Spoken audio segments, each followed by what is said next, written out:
હું પંડ્યા આરતી આપ જોઈ રહ્યા છો સ્પાર્ક ટુડે ન્યૂઝ વડોદરા લોકસભાના લોકલાડીલા યુવા ઉમેદવાર હેમાંગભાઈ જોશીનો ઇન્ફ્લુએન્સર્સ સાથે કાર્યક્રમ લોકસભાના ઉમેદવાર ડોક્ટર હેમાંગ જોશી આજે ઇન્ફ્લુએન્સર્સ સાથે મુલાકાત કરી વડોદરા શહેરના યુવાનો જે સોશિયલ મીડિયામાં વધુ ફોલોવર ધરાવતા હોય તેઓ ઉપસ્થિત રહ્યા વડોદરા શહેરના લોકલાડીલા ઉમેદવાર ડોક્ટર હેમાંગ જોશીએ આ યુવાનોને સંબોધન કર્યું વડોદરા શહેરના 50 ઇન્ફ્લુએન્સર્સથી વધુ ઇન્ફ્લુએન્સર્સ ઉપસ્થિત રહ્યા અલગ અલગ સેન્ટરના કન્ટેન્ટ તેઓ બનાવતા હોય છે એક સાથે એક મંચ પર ભેગા થાય અને એકબીજાને ઓળખે તથા શહેર માટે હેમાંગ જોશી જોડે શેર કરે આ યુવાનો વડોદરા શહેરમાંથી ઉપસ્થિત રહ્યા હતા આ કાર્યક્રમ doctor Hemang Joshi doctor Vijay Shah deputy mayor ચિરાગભાઈ બારોટ પૂર્વ સાંસદ ભરતભાઈ પરમાર ખાસ તમામ જે મહાનુભાવો છે તે ઉપસ્થિત રહ્યા આટલી બધી ટેલેન્ટ છે છતાં અહીંયાના આર્ટિસ્ટોને જો લોકલ લેવલ પર પ્લેટફોર્મ ના મળે તો એના માટે કંઈક થવું જોઈએ કે અલગ અલગ ફેસ્ટિવલ વડોદરામાં થાય અને અમે બધા આર્ટિસ્ટ એમાં પરફોર્મ કરીએ ચાહે સિંગર હોય એન્કર્સ હોય કે એવી રીતે ગુજરાતી જલસો છે તેથી લઈને બધી જ કલાના લેવલ પર sir that is the voice from everyone હું આપણે કહીશ કે એના જે મહારથીઓ છે આપણી વચ્ચે જ વિરાજમાન છે આપણા આદરણીય બાલુ શુક્લ સર અને ડોક્ટર વિજયભાઈ શાહ સર અને એમના દ્વારા તો હમણાં ઘણું એક સારું કલાનુભૂતિ કરીને ઇનિશિયેટિવ ચાલુ કરવામાં આવ્યું છે ભારતથી હું આપણે કહીશ કે સુરસાગર એક એવો વિસ્તાર છે કે જે એના ફરતે આખું એક રોડ છે અને એક સારી એવી ટુરિઝમ સર્કિટ ત્યાં બની શકે એવો સરસ મજાનો વિસ્તાર છે અને એને કઈ રીતે ટુરિઝમમાં એને કઈ રીતે આર્ટ એન્ડ કલ્ચરલ કાર્નિવલના રૂપમાં આપ જે કહો છો ને કાર્નિવલ આપણે કશે જઈએ મેટ્રોપોલિટન સિટીમાં અથવા ફોરેન જઈએ તો આવા પ્રકારની સ્ટ્રીટ્સ આપણને મળતી હોય છે ત્યાં તમને બહુ બધું ટ્રાફિક ના મળે લોકો ચાલતા જતા હોય પણ ઘણા બધા સેલિબ્રેશન્સ થતા હોય તો એવું ધીરે ધીરે ચાલુ થયું છે વડોદરાનું લીડરશિપ ખૂબ જ એમાં ડીપલી વિચારે છે કોર્પોરેશનના જે પદાધિકારીઓ છે એ પણ એટલું જ ડીપલી વિચારે છે અને યસ સર્ટેનલી આપણા આર્ટિસ્ટને વધારેમાં વધારે પ્લેટફોર્મ મળે એ માટેના અમારા હમ્બલ પ્રયત્નો રહેશે અને પછી આઈ જસ્ટ રીડિસ્કવર્ડ માય પેશન કે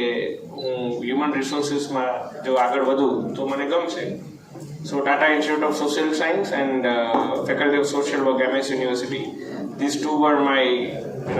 choices and I got an opportunity to pursue MHRM in faculty of social work MS university જે આપણા દેશની 4th ટોપ ફેકલ્ટી છે સોશિયલ વર્ક માટે અને ત્યાંથી મેં મારું MHRM કમ્પ્લીટ કર્યું MHRMનું કરિક્યુલમ એવું હોય કે 50% જ આપણે એકેડેમિક્સ હોય અને 50% ફિલ્ડ વર્ક હોય મીટના સ્વરૂપે આપણે મળવાનું રાખ્યું છે એટલે મીટ એન્ડ ગ્રીટનો કાર્યક્રમ છે ભરતસિંહભાઈ પરમાર અમારા વડોદરા લોકસભાના સંયોજક છે તે પણ ઉપસ્થિત છે બાળુભાઈ શુક્લ વડોદરાના રાવપુરા વિસ્તારના ધારાસભ્ય છે એ પણ અત્યારે અહીંયા ઉપસ્થિત છે અને મોદી સાહેબે 33% બહેનો માટે લોકસભા અને વિધાનસભા બંનેમાં રિઝર્વેશન રાખ્યું આજે મને કહેતા આનંદ થાય છે કે અત્યારે અહીંયા પુરુષોમાં 33% રિઝર્વેશન છે 77% તો બહેનો દેખાય છે હવે ઇન્ફ્લુઅન્સર હોય તો એ બહેન જ હોય એવું અમને આજે પહેલી વાર રાજકીય પક્ષના નેતા તરીકે ખબર પડી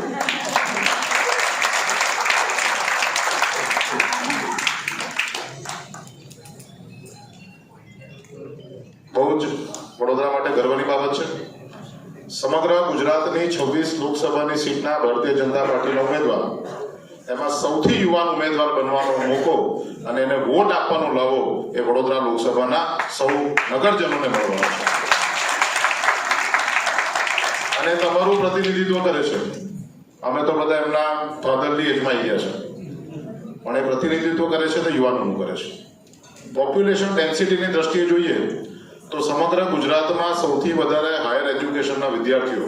એ વડોદરા મહાનગરમાં છે વડોદરા શહેર અને જિલ્લામાં 1,38,000 કરતાં પણ વિદ્યાર્થીઓ જ્યારે કોલેજ અને ગ્રેજ્યુએટ ને પોસ્ટ ગ્રેજ્યુએટ અલગ અલગ કોલેજમાં એનરોલ થયેલા હોય ત્યારે વડોદરા છે તે યુથ સિટી છે જેમ ભારત માટે એવું કહેવાય કે સમગ્ર વિશ્વનું સૌથી યુથ કન્ટ્રી તો એ ભારત છે તો સમગ્ર રાજ્યનું યુથ સિટી છે તે વડોદરા છે અને એટલા જ માટે માનનીય મોદી સાહેબ માનનીય અમિતભાઈ શાહ સાહેબ ગુજરાતના અમારા પ્રદેશના પ્રમુખ માન્ય પાટીલ સાહેબ અને ગુજરાતના માન્ય મુખ્યમંત્રી શ્રી ભૂપેન્દ્રભાઈ પટેલ સાહેબ.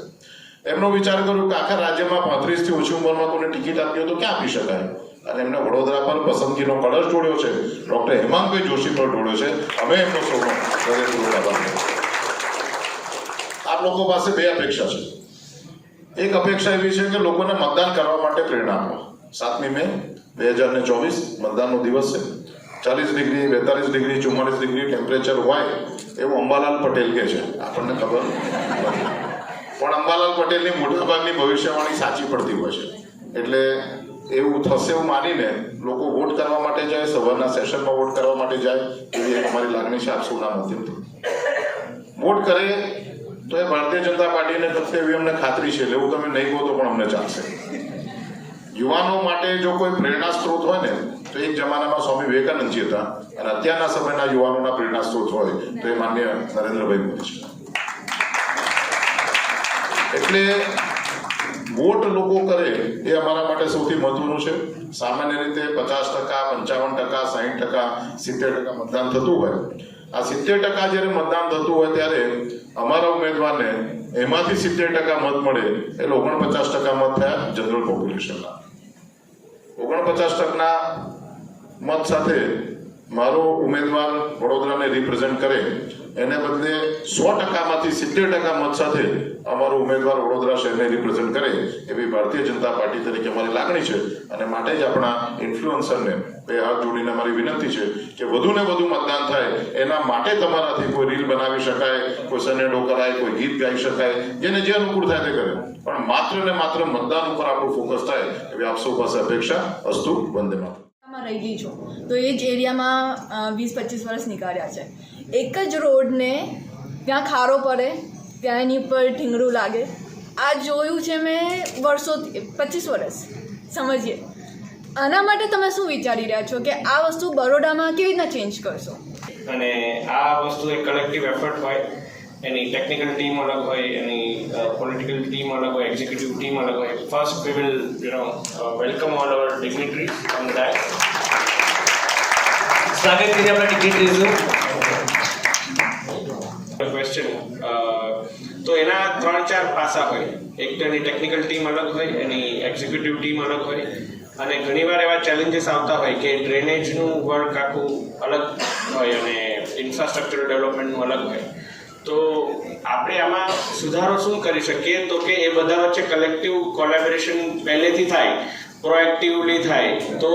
એ એક જ રોડને તમારે ઘણી બધી વાર એના ઉપર રિવર્ક કરવાનો ટાઈમ ના આવે. અને એના માટે મારા કરતાં પણ ઘણા એલ્ડર MLAs છે આપણી સાથે, કોર્પોરેશનની ટીમ છે, તો એમની સાથે મળીને અમે એ બાબતે પ્રયાસ કરીશું. લક્ષ્મીનારાયણ ક્લબ ખાતે ઇન્ફ્લુએન્સર્સ મીટ એન્ડ ગ્રીટનું આયોજન કરવામાં આવ્યું, જેની અંદર વડોદરાને જેટલા પણ સોશિયલ મીડિયાના આપણા સ્ટાર્સ છે, જે લોકો વડોદરાને રિપ્રેઝેન્ટ કરે છે, વડોદરાની જનતા સાથે ડાયરેક્ટ સંવાદ કરે છે, એમની સાથે એક ગોષ્ઠીનું આયોજન કરવામાં આવ્યું કે વડોદરાની શું માંગ છે, વડોદરાના લગતા કયા કયા પ્રશ્નો છે, અને એ વડોદરા પોતાના કેન્ડિડેટ સાથે પાસેથી શું શીખવા માગે છે, શું જાણવા માગે છે. તો આ તમામ બાબતોને લઈને વિચાર મંથનનું આયોજન કરવામાં આવ્યું અને ખૂબ સારી સંખ્યામાં ઘણા બધા સોશિયલ મીડિયા ઇન્ફ્લુએન્સર્સ આવ્યા અને અત્યારે એમનું સન્માન પણ કરવામાં આવે છે.